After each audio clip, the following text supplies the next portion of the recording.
Hello and welcome to week 4. This is our final week of your evaluations essay.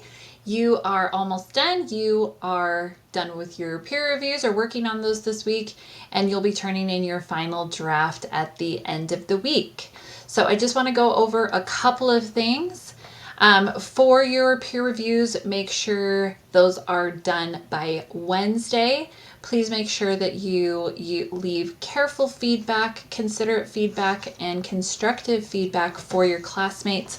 Everybody deserves to have the same amount of help that all your classmates do, and so we want to make sure that those are done timely and that they are done well as in addition to that.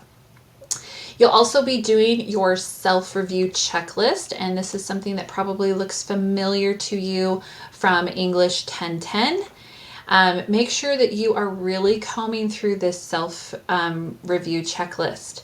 Remember, in English 2010, there are no revisions. Once you turn in your final draft, that is the grade that you'll be getting. So please make sure that you are very careful with your self-review. Doing things like overusing words like it. Ask yourself, if you've started a sentence with the word it, can you possibly combine those two sentences to make your writing flow a little bit more? Make sure that there's no first person. There should be no first person pronouns. This is an academic paper, so there shouldn't be any of that. Also make sure that you are really careful about watching for hyperbole, saying things like everyone loves Nike. If you're using that especially as like a hook, you don't want to be doing that. We want to make sure that our writing is grounded in factual information and the evidence that you've gathered and the stance that you're taking, not just using these blanket statements. So make sure that you checked for that. We looked at our thesis statements already, so make sure that yours is properly placed within your essay and that you have a strong thesis that is driving the rest of your paper.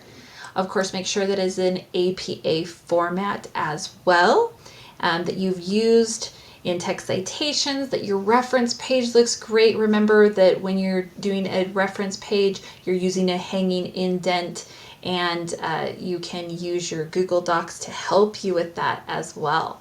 So just make sure that you're really careful. If you're like, I've already looked at all the spelling, I know everything's fine, just check it one more time. Just do yourself that favor, because you really cannot turn this in again. Want to talk about the similarity report. That is something that you should be familiar with from English 1010. The similarity report, through CopyLeaks, it used to be called Turnitin, and this checks the plagiarism and the AI usage of your paper, of which there should be none. So make sure that you run your paper through that similarity report, that you look at that carefully. Look at your percentage. You may not have over 20%.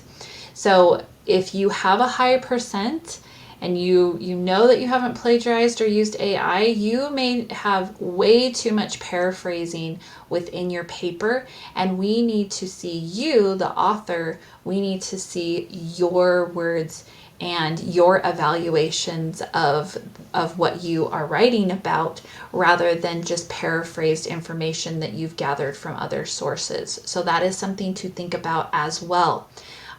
Because this is English 2010, I'm going to be a lot more strict with this than in English 1010.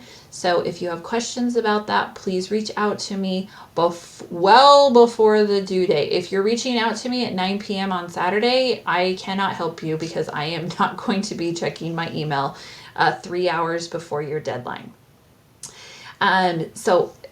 Look at all of those things. In addition to that, of course, make sure that you are filling out your reflection. Again, peer reviews are due Wednesday, and that is what we are going to be finishing up this week. I can't wait to read your final papers.